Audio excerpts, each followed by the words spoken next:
శ్యామ్ అనే కుర్రాడు చిన్నప్పటి నుంచే డిసిప్లిన్గా ఉండేవాడు. అతను దేశంలోని అత్యుత్తమ కాలేజీలో సీట్ సంపాదించి తన గ్రాడ్యుయేషన్ని ప్రారంభించాడు. అలా ఒకరోజు యూనివర్సిటీ ఆవరణంలోని చెట్టు కింద ఫోన్ స్క్రోల్ చేస్తూ నిద్రలోకి జారుకున్నాడు. ఆ నిద్రలో ఒక అద్భుతమైన కల కనిపించింది. ఆ కలలో ఒక యువకుడు 25 ఏళ్ల వయసు ఉన్న శ్రీచాంద్ కనిపించాడు. పేదరికంలో పెరిగిన ఒక కుటుంబం కనిపించింది. అదే శ్రీచాంద్ కుటుంబం. శ్రీచాంద్ పెద్ద చదువులు చదివాడు, కానీ ఆ చదువుకి తగ్గ ఉద్యోగం దొరకలేదు. ఇంటి ఖర్చుల కోసం ఒక ప్రైవేట్ స్కూల్ మరియు కాలేజీలో తక్కువ జీతానికి పనిచేశాడు. కానీ ఆ జీతం చెల్లెళ్ల పెళ్లికి, తమ్ముడు చదువుకు సరిపోవని బాధపడేవాడు. ఇంట్లో పెద్దవాడైనందున అన్ని బాధ్యతలు అతనిపైనే ఉన్నాయి. అందుకని తన చదువుకి తగ్గ మంచి ఉద్యోగం కోసం నగరానికి బయలుదేరాడు.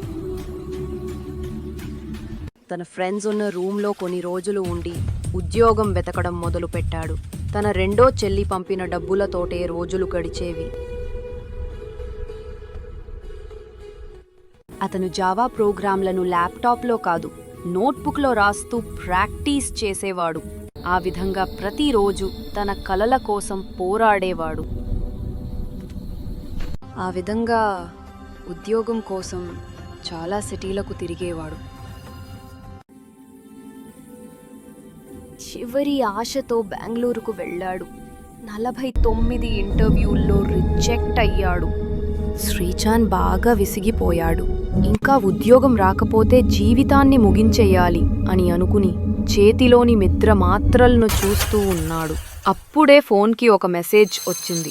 "You are selected for this job" అని. శ్రీచాంద్ ఆ మెసేజ్ చూసిన వెంటనే గట్టిగా ఏడ్చేశాడు. ఆ కన్నీళ్లలో ఏళ్ల తరబడి పడిన కష్టం, భారం, బాధ అన్నీ ఉన్నాయి. అతను ఆనందంగా ఊరికి వెళ్ళాడు.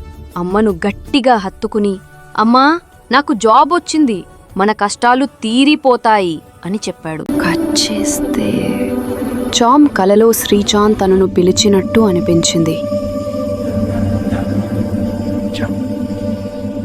శ్యామ్ ఒక్కసారిగా నిద్రలేచి, "నన్ను ఎవరైనా పిలిచారా?"